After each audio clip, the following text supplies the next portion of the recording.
Welcome sa SMP TV.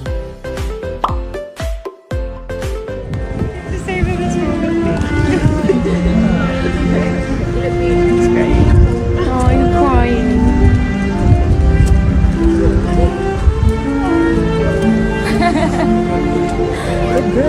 Love you,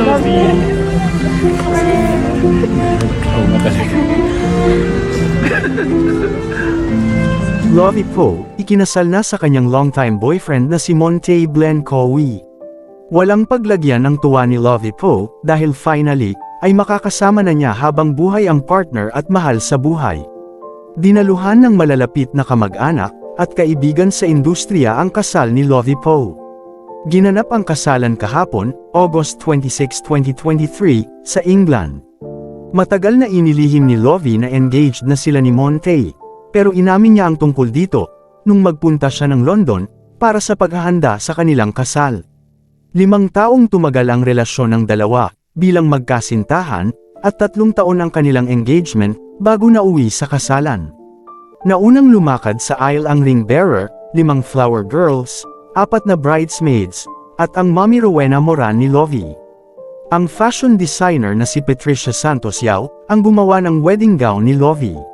Si Adrienne Concepcion naman, na malapit na kaibigan ng aktres, ay nagsilbing bridesmaid and stylist ng bagong kasal. Kapansin-pansin na habang naglalakad si Lovey ay natatawa ito. Sabi pa nito, "I wanna savor this moment." Halata ring nagpunas ng mata si Monte, nang salubungin si Lovey, habang tinutugtog ng harp at cello, "Ang pangarap ko ang ibigin ka," ni Regine Velasquez. Sobra ang tuwa ng mga fans ng aktres, at syempre na ang kanyang pamilya, sa bagong milestone sa buhay ng aktres. Samantala, confident ang pamilya ni Lovey sa boyfriend niyang si Monte, dahil saksi sila kung gaano nito kamahal si Lovey Po. Para naman kay Monte, sinabi nitong sobra ang kagalakan sa puso niya dahil asawa na niya ang sikat na aktres. Samantala, ang sikat na hotel ay mayroong 47 rooms, na naging tirahan ng mga naging special guests, ni Lovey at Monte, sa kanilang wedding galing sa Pilipinas. Kabilang sa mga dumalo sa wedding base sa video post ni Team Yap, ay ang kapatid ng bride na si Senator Grace Poe, anak na si Brian, Kuya Ron Yanya, Isabel Daza, at Bella Padilla.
Kapansin-pansin naman na wala ang dating kaibigan ni Lovey Po, na si Heart Evangelista at ang recently na nakasama niya sa Batang Quiapo na si Tony Fowler.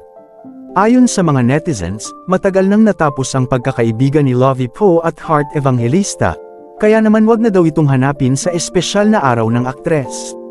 Ngayong kasal na si Lovey, ay siguradong aabangan ng Batang Quiapo followers, kung babalik pa ba ito sa teleserye o maiiba na ang plot ng istorya nito. Samantala, iba't iba naman ang reaksyon ng netizens sa nasabing balita, ngunit mas nang ibabaw ang pagbati sa dalawa.